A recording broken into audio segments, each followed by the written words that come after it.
Prontinho. Top. É isso aí, gente. Boa tarde ou boa noite já.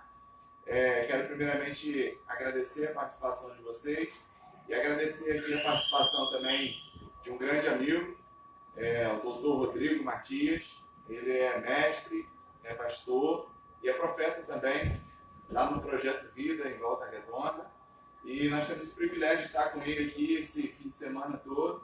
E como a gente não poderia deixar de perder essa oportunidade, não poderíamos perder essa oportunidade, queria aproveitar esse momento para a gente conversar um pouquinho sobre Bíblia, conversar sobre um tema muito, muito atual, muito pertinente nos dias de hoje e explorar um pouquinho, né, do conhecimento que o Senhor tem dado, a sabedoria que o Senhor tem dado a esse grande amigo que a gente admira muito. O que eu admiro muito no Dr. Rodrigo? O que acontece? Ele é doutor em teologia, é professor, é mestre, mas ele consegue um equilíbrio na vida dele. É um homem que está inserido também na vida acadêmica, mas ao mesmo tempo ele tem prática ministerial. É um homem que cuida de vidas de pessoas, pastoreia há muitos anos, né, pastor? Quanto tempo? 20 anos. Há 20 anos pastoreia vidas. E é um profeta também, um homem sensível a Deus, à direção de Deus. É um homem cheio do Espírito Santo.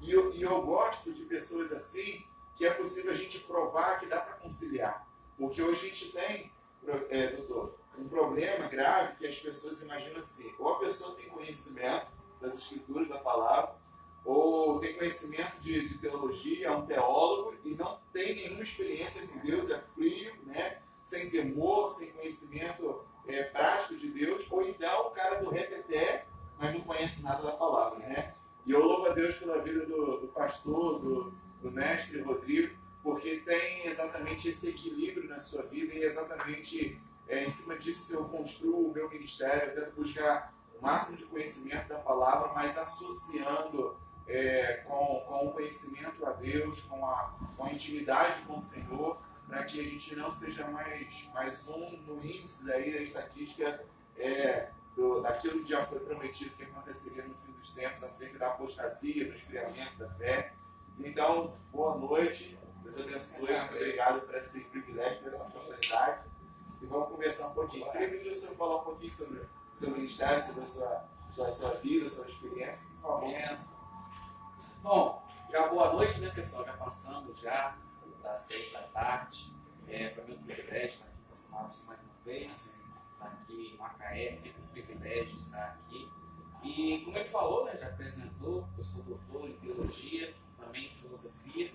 A minha formação, a minha graduação é na área de estudos sociais, também sou pós-graduado na área de história. Sou pastor ali na comunidade evangélica Projeto Vida. Tenho atuado, também sou empresário, atuo também nessa área de uma consultoria e também trabalho com alguns centros de estudo EAD. Uma das coisas que eu amo demais no ministério é quando nós podemos aplicar as verdades da palavra de Deus, mas entendendo também que existem áreas e linguagens. Você, como empresário, tem uma linguagem empresarial, como professor, uma linguagem da educação, como comerciante, uma linguagem ali da questão do comércio, e assim sucessivamente. Nós precisamos entender sobre isso, e é um dos meus desafios, e também uma das coisas que eu mais amo fazer, é ensinar a desenvolver pessoas. Amém. Então eu tenho aqui uma proposta para trazer para o Rodrigo e também para os nossos participantes aí, o pessoal que está nos assistindo, participando do nosso canal.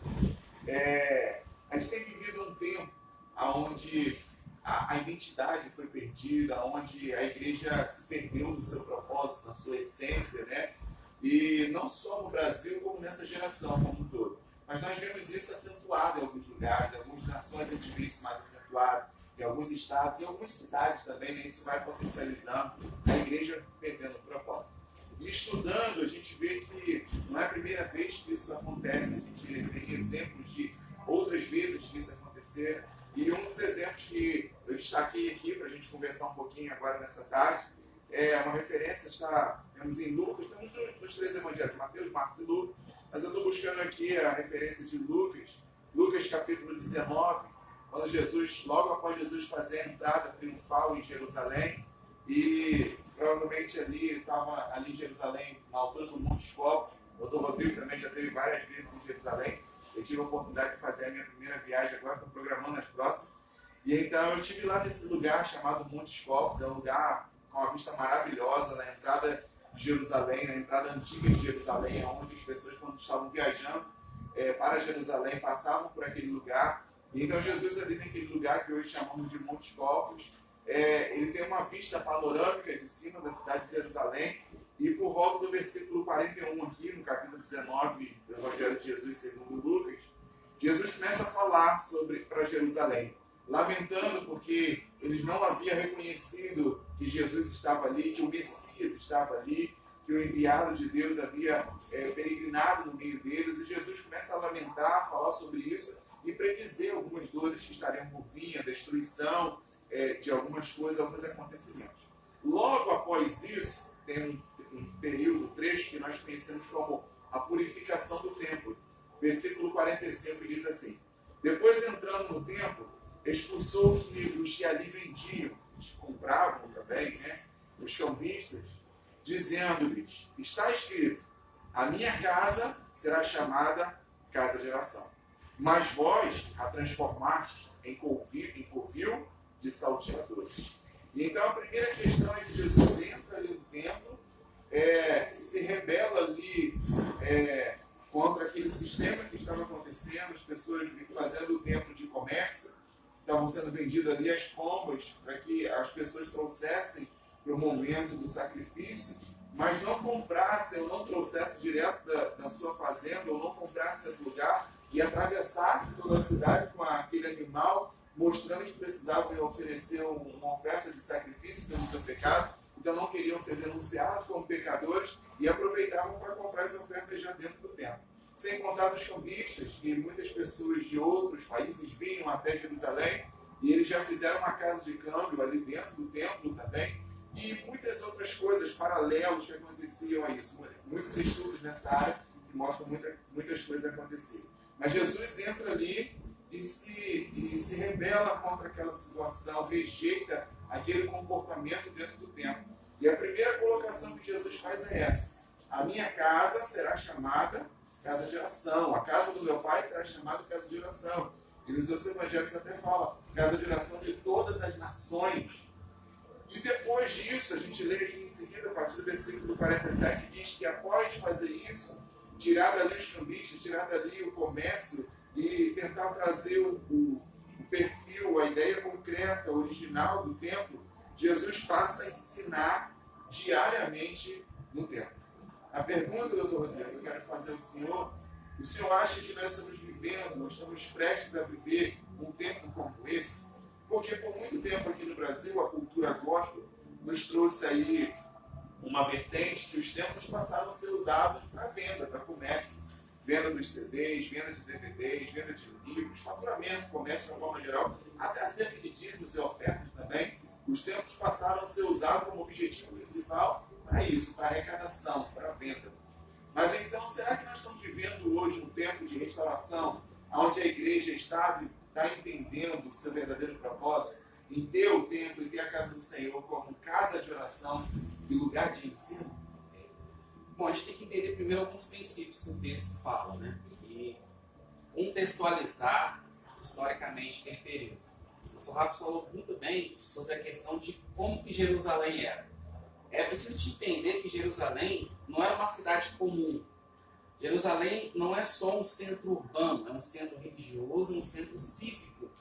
Então, quando as pessoas falam que elas vão estar subindo até Jerusalém, primeiro que não é figurativo, é literal, porque Jerusalém é uma subida. Se você comparar, por exemplo, com uma das cidades próximas, que é Nazaré, Belém, que são cidades próximas ali, você tem uma inclinação realmente que você tem que ascender para você poder chegar naquela cidade. E existia nesse caminho muitos salteadores, pessoas ali que, infelizmente, por causa da questão do Império Romano, já sobretaxavam, já havia uma taxação do povo. Então, tinha, além do pagamento do Império Romano, a questão do imposto local. Então, o povo era muito pobre, tinha uma situação muito paupérrima, e isso surgem salteadores e outras pessoas. Então, as pessoas geralmente deixavam levar seus animais que iriam sacrificar no templo, compravam lá em Jerusalém. Então eles levavam um bolso, porque a bolsa era mais fácil de esconder. Você levava prata, cobre, era muito mais fácil você esconder, escondia no animal. Às vezes você deixava em estalagens. Já existia uma rudimentação de bancos, porque até você chegar a Jerusalém, você tinha alguns entrepostos que você poderia trocar ali, dificultar ainda mais a vida dos salteadores. Quando Jesus ele chega lá, ele vê isso, ele sobe onde hoje é o atual Monte dos Copos.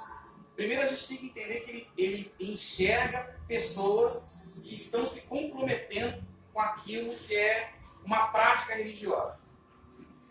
Há uma coisa que eu preciso falar, que a gente precisa entender sobre isso.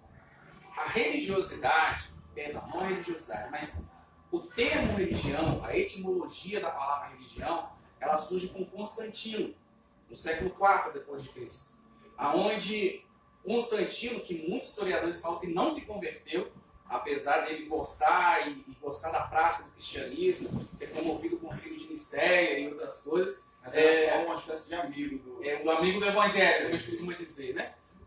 Constantino, ele ouvindo a história, vendo sobre a questão do cristianismo, seus resultados, ele acreditou que era necessário a humanidade, o império, tornar a ligar a Deus. Por isso surge o termo. A palavra religião significa religar, que não é ligar. Muitos teólogos falam de uma maneira errada.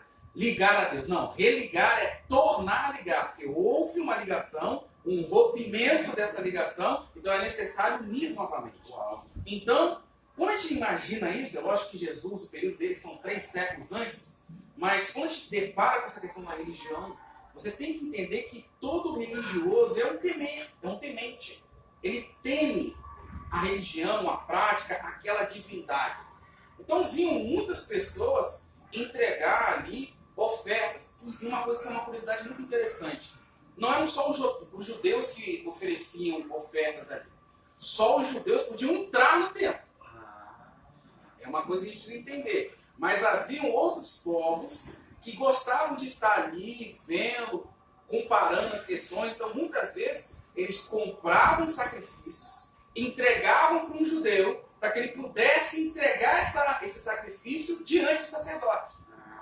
Tanto é que em Israel teve uma comoção muito grande, porque um dos problemas que se tinha com o Império é que o Império Romano tinha suas insígnias. Então eles queriam colocar as insígnias dentro do templo.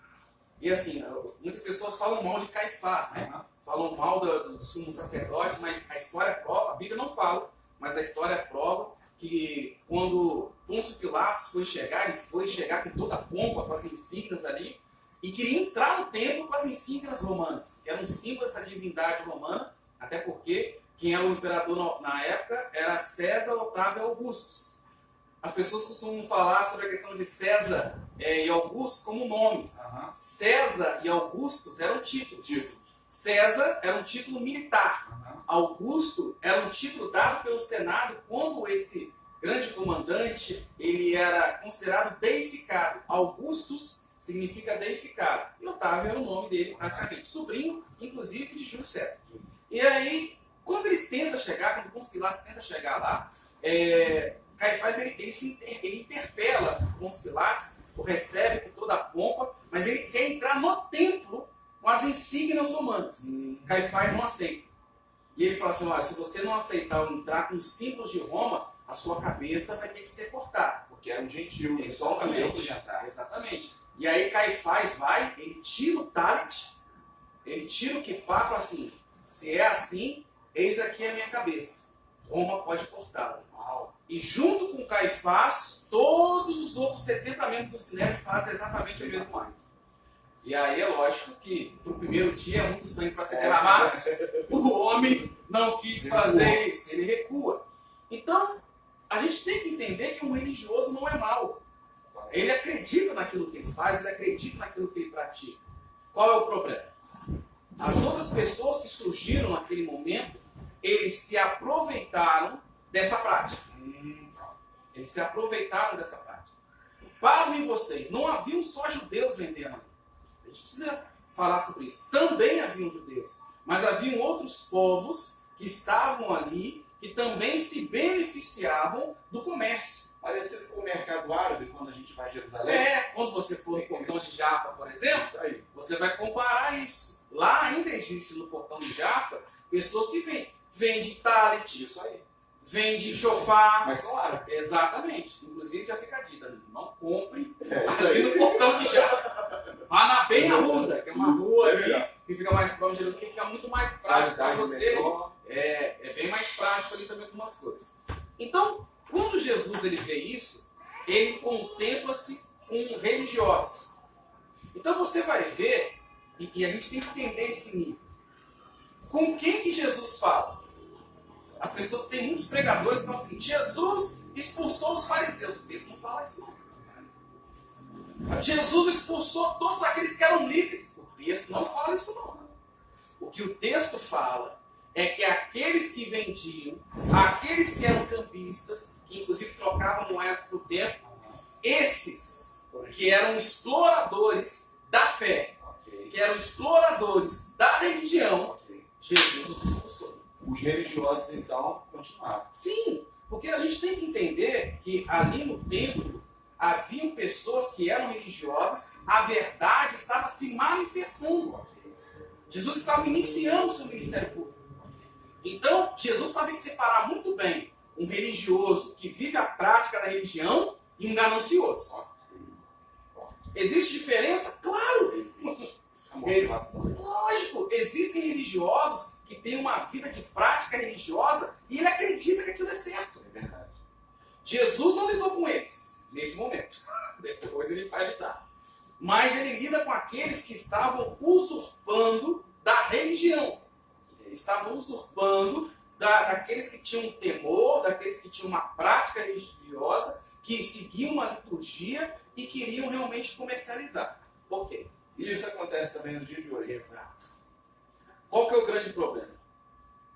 Por favor, não me interprete mal. Eu acredito realmente, como o próprio Cristo fala, de que o trabalhador é digno do seu soldo. Isso, eu também. Isso é fato. Mas que existem os comerciantes da fé, sim. Qual que é o grande problema? Hoje, muitos daqueles que são sacerdotes, eles além de serem sacerdotes, passam a ser comerciantes da fé. Por exemplo, o que eu quero dizer com isso? Você nunca veria um fariseu vendendo pão. Não. Você nunca veria um saduceu, estou falando daquele que, não que pertencente à linhagem, mas falando daqueles que pertenciam ao sinédrio, os líderes. Estou falando de líder. Não daqueles que seguiam a questão da prática da linhagem dos fariseus e saduceus. Mas você nunca veria um líder saduceu, compra aqui a sua pomba para adorar no templo. Você nunca veria um fariseu, compra aqui a sua pomba para comprar no templo. Nunca veria. Mas você veria outros judeus e outros povos vendendo. Inclusive, pasmem vocês. E aí eu quero fazer essa correlação. Haviam pessoas que não eram judias, não criam no Deus único, mas viviam do comércio do templo. Olha aí. Hoje nós vemos isso. Verdade. Existem pessoas que muitas vezes nem acreditam em Deus, mas se beneficiam da prática religiosa.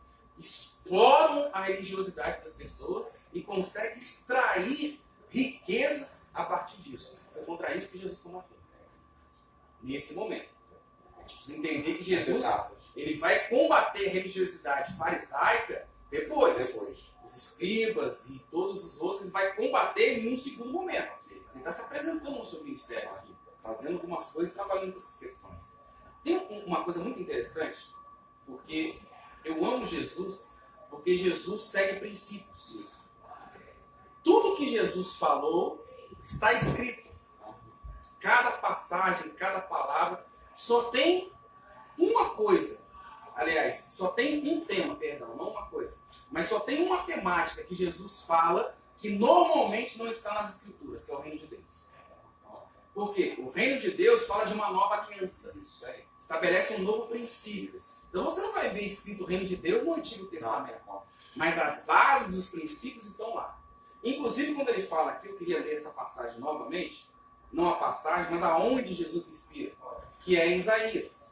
Jesus, ele lembra aquilo que foi escrito pelo profeta Isaías no capítulo 56. Inclusive, não vou falar aqui, mas assim, Isaías, no capítulo 56, ele fala dos benefícios de guardar o sábado. Não entendo o sábado como só o dia, mas aquela questão de você trabalhar 6 e descansar o 7. Descanso. Ele fala desses benefícios e ele termina em Isaías falando sobre isso. E eu quero ler com vocês que fala o seguinte. No versículo 6 de Isaías 56. E aos filhos dos estrangeiros. Isaías está falando aqui de pessoas que não são do povo de Deus, mas que se achegam a esse povo. Aos filhos dos estrangeiros que se achegarem ao Senhor para o servirem e para o amarem, o nome do Senhor, deste modo, seus servos, todos os que guardarem o sábado, não profanando, e os que abraçarem o meu conselho. Também os levarei ao meu santo monte, e os festejarei na minha casa de oração. Os meus holocaustos e meus sacrifícios serão aceitos no meu altar, porque a minha casa será chamada casa de oração para todos os povos. Uau! Você precisa entender que o fundamento da casa de oração não é para o judeu. Jesus usa um texto que originalmente Isaías fala dos gentios que se aproximam do povo de Deus. Então aqui nós temos um conselho de um judeu para um gentil. Exato. Seria então, o profeta Isaías nesse momento está fazendo o papel do apóstolo Paulo. Exato. Dando um conselho para os gentios. Exato. E orientando eles acerca do templo, do serviço ao Senhor. Exato. E o que acontece? Muitos desses campistas lucravam com a religiosidade e não permitiam com que as pessoas pudessem se aproximar ou entregar a sua oferta para aquele período. Em Levítico fala, nesse período, que a alma da carne está no sangue. Por que era necessário o sacrifício animal? Porque Cristo ainda não havia vindo. Ele ainda não havia vertido o seu sangue na cruz do Calvário, mas o princípio é o mesmo. Jesus derramou o seu sangue. Como Jesus não veio, o sangue cala o pecado. A alma da carne está no sangue, declara Levítico. Então era necessário um sacrifício de sangue. Talvez seja tema até como uma outra coisa depois para frente, mas algumas pessoas são contra o sacrifício animal. Mas você tem que entender. Por que nós somos contra? Porque hoje não é mais necessário. Porque Cristo já derramou. Mas o princípio é verdadeiro. Para cada nível de pecado, para cada nível de consequência natural, humana e almática, é necessário um preço de sangue ser pago. O salário do pecado é a morte, e para haver a morte tem que ter o derramamento. Exatamente. Por isso que fala que o dom eterno de Deus é a vida eterna. Em quem? Cristo Jesus. Mas voltando à questão da casa de oração, Cristo então ele vai contra esses campistas por causa disso. Eles estavam interrompendo o processo. Porque muitas pessoas achavam que para que você pudesse orar a Deus, você sempre tinha que comprar algo. E aqui, como a gente está vivendo um tempo tão estranho, preciso esclarecer algumas coisas. Deus sempre vai pedir para você uma entrega. A gente tem que entender isso. Só que entenda uma coisa. Deus nunca, eu afirmo, hoje é dia 28 de outubro, 18h38. Eu afirmo para você, Deus nunca vai pedir de você algo que você não tem. Uau. Nunca. Toda oferta, toda entrega, tudo aquilo que Ele pedir para você, você já tem. Se você não tem como entregar. É simples assim. Às vezes eu fico vendo algumas pessoas que falam sobre a questão de desafios, que falam contra. Eu tenho que admitir que existem sim os exageros. Mas você tem que entender que se Deus pede para você entregar uma quantia de 4 dígitos, olha para você, você tem essa quantia. Eu falo isso porque eu tenho essa prática. Agora, recentemente, por exemplo, no nosso ministério fizemos 10 anos de celebração de 12 horas por 12 meses. Fiz uma oferta. Confio nas primeiras 12 horas e faço a cada ano. Mas por quê? Na minha conta está lá. Não está sobrando. É isso aí. É isso aí. Mas está passando. Mas está lá. É uma realidade. Exato. Você tem condições de levantar, você tem condições de entregar. Agora, uma pessoa que, vamos colocar aqui, quer fazer uma oferta de desafio de R$100 e ela ganha R$50. Ela não tem como. Deus não vai pedir isso dela, porque ela não tem. Deus só vai pedir algo que o próprio Deus já entregou para ela. Mas isso é assim para outra coisa. Vamos lá. Só fazendo um comentário dentro disso, eu vi uma aula do pastor, do Dr. Eduardo Reis, há um tempo, e ele falando sobre os tipos de oferta, né? Sim. Então lá em Levítico a gente tem 3 tipos básicos, 3 classificações de oferta. Temos ali a oferta, por exemplo, de um boi, que é um animal maior. Temos ali uma oferta intermediária de um cordeiro, por exemplo. E temos uma oferta menor de uma pombinha ou de uma rolinha, né? E as três práticas eram legais, as três práticas eram recebidas pelo Senhor. E então surge uma dúvida, qual o momento que dar cada coisa, né? E eu aprendi, isso mexeu demais comigo, o seguinte entendimento: o problema não era dar o boi, o cordeiro ou a rolinha. O problema é quem podia dar um boi e dar um cordeiro. Ou então quem podia dar um cordeiro dar uma rolinha, né? Então, acho que está dentro exatamente do que o senhor está falando. Deus nunca vai nos pedir uma entrega que nós não tenhamos. Exatamente. O problema é, como Paulo fala, cada um contribua segundo o proposto no seu coração pelo Espírito Santo. Quando o Espírito Santo propõe uma coisa, nós queremos fazer outra. E por que Cristo ele vai contra essas pessoas? Contra os cambistas, contra aqueles que falam? Porque as pessoas se chegavam no templo, você tem que entender o seguinte: toda pessoa, quando se chegava no templo, ela trazia uma oferta. E além desses três tipos de oferta, dessa administração aí, havia a oferta dos pães, Isso aí. dos bolos, que aí a gente vai ser pano para mão se a gente for falar aqui. Porque haviam aqueles que não podiam comprar animais, mas ele tinha pão. Então ele podia fazer essa entrega em propiciação, em uma oferta de gratidão. Tinha as ofertas de ação de graça. Às vezes ele não queria fazer nenhuma petição. Ele queria agradecer, que era oferta de manjares, que eram alimentos. Então ele podia fazer essa entrega também. Então, Jesus combateu os cambistas, porque eles falam assim: se você não tiver nada para entregar, você tem que comprar isso. Se você não comprar isso que eu estou vendendo, você não pode entrar e fazer sua oferta. Porque o povo judeu tinha uma coisa que eu acho que nós tínhamos que aprender. Ele nunca se achega diante da presença sem uma entrega. De mãos vazias? Não tem como. Eu fico vendo algumas pessoas que conseguem sair de casa, assim, eu vou adorar a Deus, e não preparam uma entrega. Eu estou falando de dinheiro, tá? Se escandalize se você quiser. É isso aí. Mas eu estou falando disso. Porque assim como você levanta a sua mão e adora, quando você entrega uma oferta, é a mesma coisa. É um ato de adoração, com atitude, com prática. E é exatamente entra aquilo que você falou. Existiam pessoas que poderiam dar um boi e dar uma rolinha. Por quê? A lei permitia trabalhar algumas coisas. Eu costumo sempre falar com as pessoas que elas falam que a graça ela é mais suave do que a lei.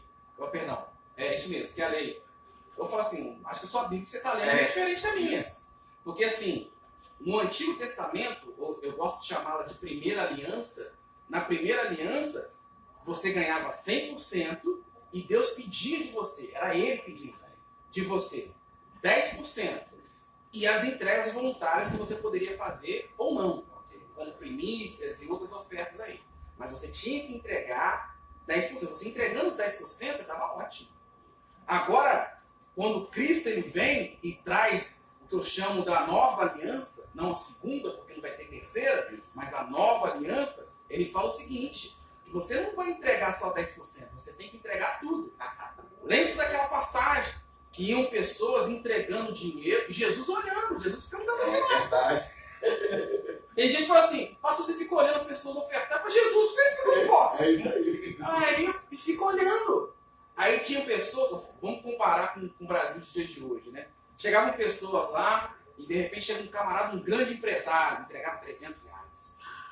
Chegava um outro empresário e entregava R$500. Chegava um outro empresário e entregava R$600. Só que o camarada ganha 300 mil por mês. Como se fosse muito o que ele está fazendo, né? Aí chegar aquela senhora, aquela mulher, com uma única moeda. Tudo Que não é um 300. Vamos colocar em números. Ela chega lá com uma moedinha de 50 centavos. Só que é o seguinte, aqueles 50 centavos foi algo que ela ganhou, aquilo que ela já... tudo dela não tinha mais nada. Eram 50 centavos para ela poder depois ir embora, fazer um lanche, pagar uma estalagem. Aqueles 50 centavos era tudo que ela tinha, não tinha mais recurso nenhum. E ela pegou aqueles 50 centavos, que era tudo que ela tinha, e entregou no gasofilaço. O valor monetário não era elevado, mas a entrega sim. Uau! Deus não se importa com a quantidade de dinheiro que você entrega. Isso aí. Mas ele se importa o quanto você depende dele. E isso é colocado na sua oferta. Então, quando Jesus ele vai contra aqueles cambistas, quando ele vai com as pessoas, ele vai por quê? Ele fala o seguinte: se você não comprar de mim, você não pode adorar. Isso não existe. É verdade. A palavra não é assim. Você tem que entregar algo. Isso aí. Mas aquilo que você vai entregar, o Eterno já te deu condições. Você pode entregar, seja uma oferta de manjares, seja uma rola, seja uma cabra, seja um boi. Você tem. Já te deu. E você pode entregar. O que eles falaram é o seguinte: você tem que entregar o que eu estou vendendo. Você tem que dar o que eu estou comercializando. De passar pela mão dele. Se você não entregar... Deixa eu falar, já que é uma escola. Cuidado com pessoas que falam que Deus não aceita quantidade de dinheiro. Cuidado. Ah! Deus não aceita moedinha. Quem disse? Isso aí. A Bíblia fala que ele aceita. Não é a quantidade monetária. Não é o quanto você entrega. É o quanto você depende dele. Isso aí. Porque a sua entrega fala: isso aqui que eu estou entregando não me sustém. O que me sustém é o Eterno. Então eu entrego. É isso que acontece. Então, mas é fato. Se você tem e você pode entregar a mais, por que você entrega menos? Exatamente. Porque você está falando o seguinte: eu não confio no Eterno, então eu vou entregar pouco, porque eu preciso de mais. Há algo. Mas o Eterno sempre vai direcionar você, e aquilo que ele pedir, você vai ter. Então Jesus se revolta, porque eles condicionam a entrega. Eles condicionam a forma. Eles condicionam aquilo que você deve ser chegar ao Eterno. E não é assim que o Eterno trabalha. O Eterno quer o teu coração, ele não quer essa quantidade de dinheiro. Ele quer saber o quanto você depende dele. E isso dá uma raiva extraordinária em Jesus. E é a única passagem da Bíblia que você vai ver Jesus escorraçando, pô. É verdade. Ele bate. Eu li um texto de um teólogo que fala que Jesus ele tirou a cinta, né? Aquilo que prende ali a sua parte da sua túnica. Tirou aquilo e começou a mandar chicotada no povo. Jogar bancada para tudo quanto é lado, porque a raiva dele foi do porque ele viu isso que a gente precisa entender. Os cambistas eram atravessadores da glória. Olha. Eu preciso falar esse texto. Eles impediam que a glória chegasse até as pessoas. Por isso que Jesus ficou tão nervoso. Porque sim, para você se chegar ao Eterno, você tem que fazer uma oferta. Mas eles falavam: você só pode se chegar ao Eterno se passar pela gente. E não é isso que o Eterno quer. Eu, como pastor, eu fico muito decepcionado às vezes. Às vezes tem um ministério, uma pessoa que a gente admira, que a gente gosta, e ouve, e assiste, e Deus ministra nas nossas vidas através dessa pessoa. E às vezes você tem a ideia de abençoar a sua igreja local com aquela pessoa, aí você faz contato. Queria te convidar para vir na comunidade, para vir nos prestigiar e tal. Vamos sim, vamos combinar. E você começa ali negociando toda a logística e de repente chega num ponto que fala: o valor é tanto para a gente vir. E de repente você fala: mas a gente não tem condições, a nossa igreja não tem condições de pagar esse valor, essa cifra. E então, infelizmente, a gente não pode ir. Né? De repente tem um convite num aniversário de uma cidade, a prefeitura vai pagar um show, e de repente pagar aquele valor ali, tudo bem. Mas agora, o que eu não consigo particularmente entender são essas cobranças desses valores por um culto. Sim. Participar de um culto que não é bilhetado, não é cobrado, é acesso livre, e esses valores serem cobrados, e isso ser eliminatório. Falar: se não tiver esse valor, eu não vou.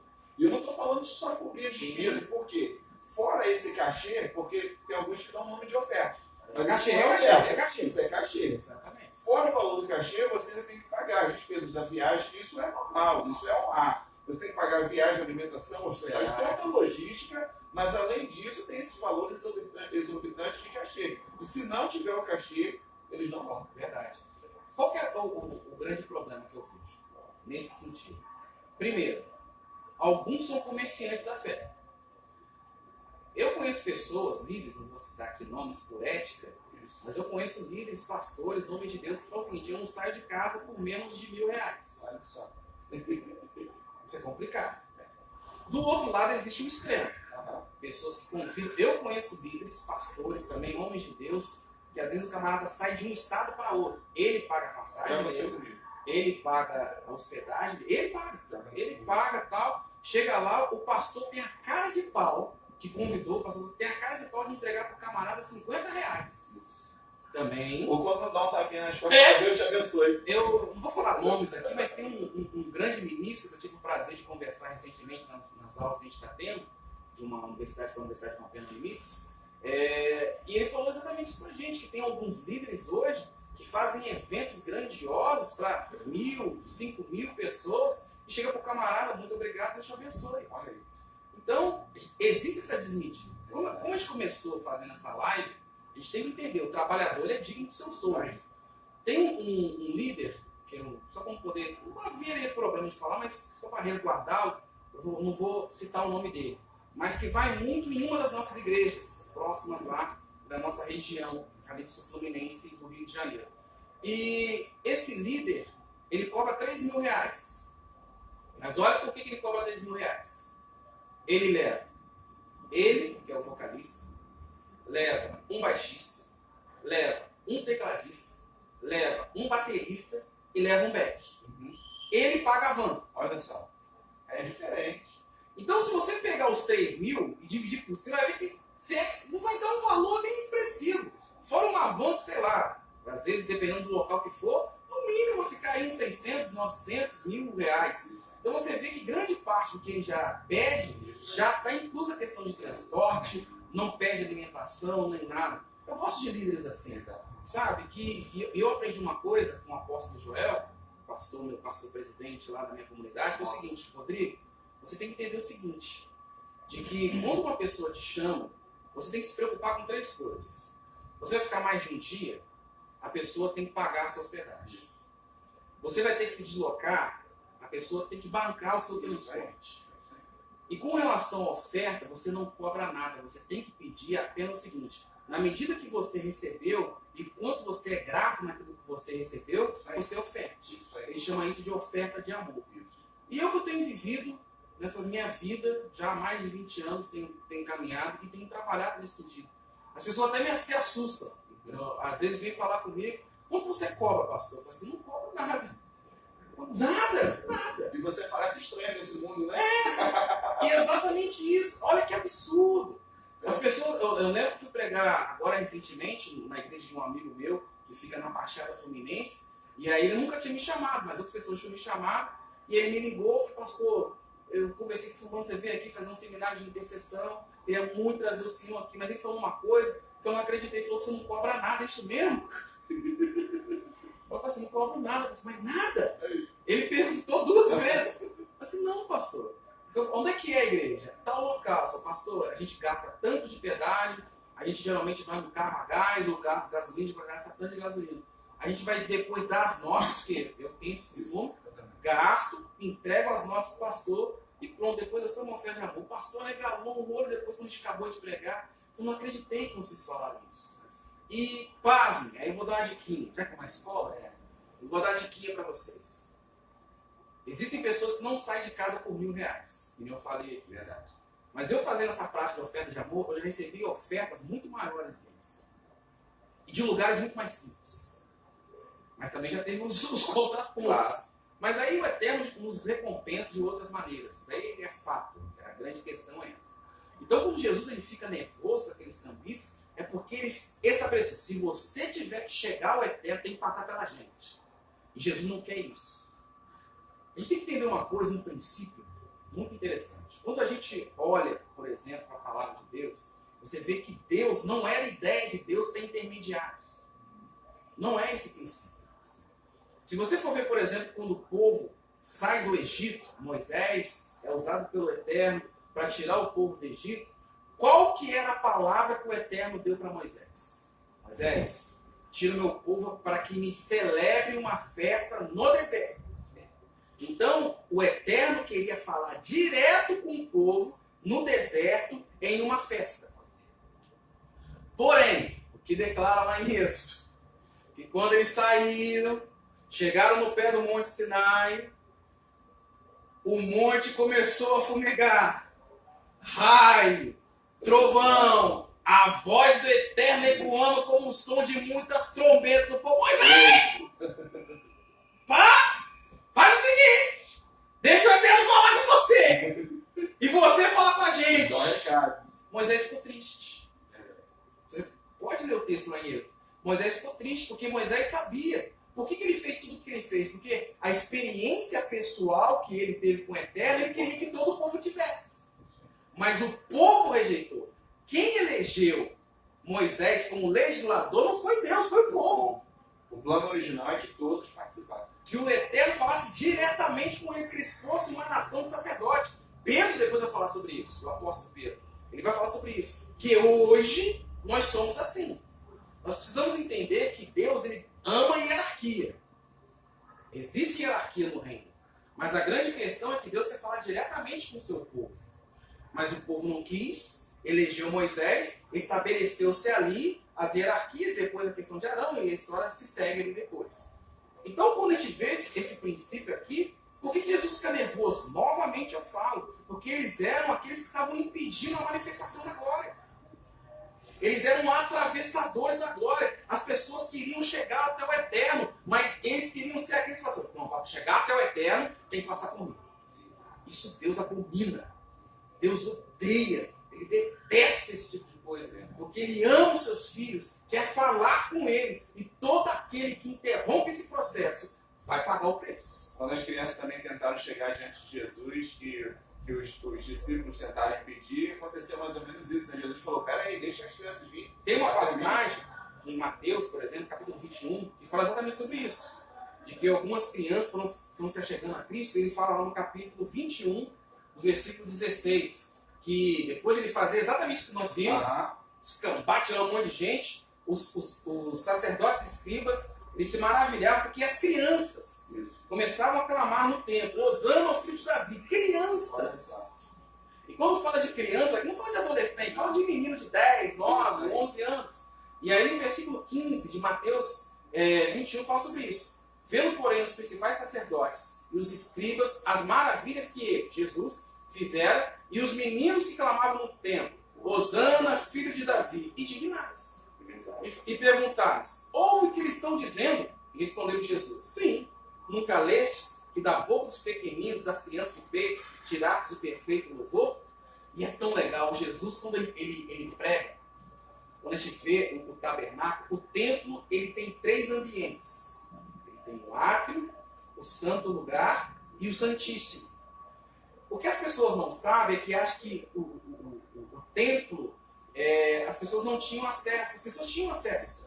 Judeus, homens, eles entregavam suas ofertas no átrio. Que era o pátio. Exato. Então, o átrio, o povo tinha acesso. Lá no átrio Jesus pregava. Porque era o único lugar do templo, e, logicamente, antigamente no tabernáculo também era assim, era o único lugar que todo o povo tinha acesso, dentro do templo. O povo não tinha acesso ao santo lugar, porque só os sacerdotes podiam entrar. O povo não tinha acesso ao Santíssimo, porque só o sumo sacerdote entrava uma vez ao ano. Mas na questão do átrio, o povo tinha acesso diário. Diariamente. Homem para poder entrar. Exatamente.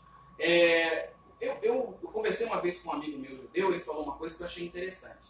De que meninos que estavam na escola de escriba também podiam adentrar, mas as mulheres não podiam.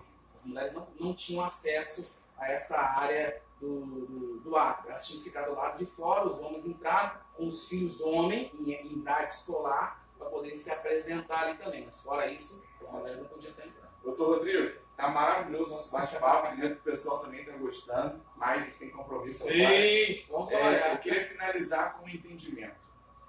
Diante disso que a gente está conversando, o senhor acha que está chegando esse tempo no Brasil? Por quê? A gente vê, por exemplo, até em função da própria tecnologia e tudo, os CDs estão deixando de ser vendidos, os DVDs estão deixando de ser vendidos. O senhor acha que está chegando esse tempo no Brasil, a qual esse comércio, esses shows, essa movimentação financeira, esse objetivo financeiro está sendo deixado de lado? E a gente tem visto esse movimento, as pessoas se mobilizando em igrejas, nos templos, nas cidades, por exemplo, as casas de oração surgindo em cada cidade. Você acha que a gente está vivendo esse tempo onde a restauração está começando a chegar no Brasil, nos nossos ministérios, para a gente entender que a nossa casa é casa de oração e lugar de ensino? Você acha que isso está acontecendo? Vamos lá, existem os momentos. Eu acredito que ainda não vivemos, mas estamos para viver uma grande colheita. Mas você tem que entender que com um grande avivamento também vem a apostasia. Então, mas as pessoas acham o seguinte, vem o avivamento, todo mundo é crente, depois vem a apostasia. Não, isso é paralelo.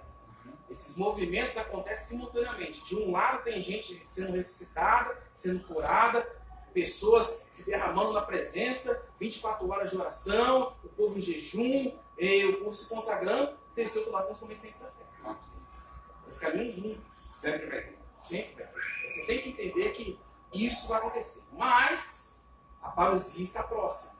A parousia, que esse termo grego que a gente fala do retorno, né, o advento, a segunda volta de Cristo, e aí ele vai sanar todas essas coisas, restaurar tudo, e eu creio que aí sim nós vamos viver integralmente dentro da presença.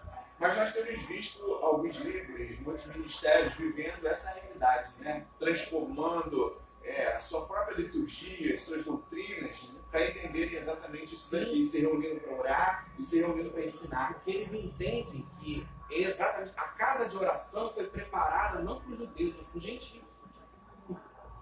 Isaías, a gente acabou de ler o texto de Isaías. A preparação é para que os outros povos, que não eram o povo de Deus, não eram o povo de Deus, se chegassem, eles também pudessem ter acesso e orar. É isso, gente. Muito obrigado aí pela participação de vocês. Quero agradecer mais uma vez ao Dr. Rodrigo por esse tempo edificante, conhecimento avançado.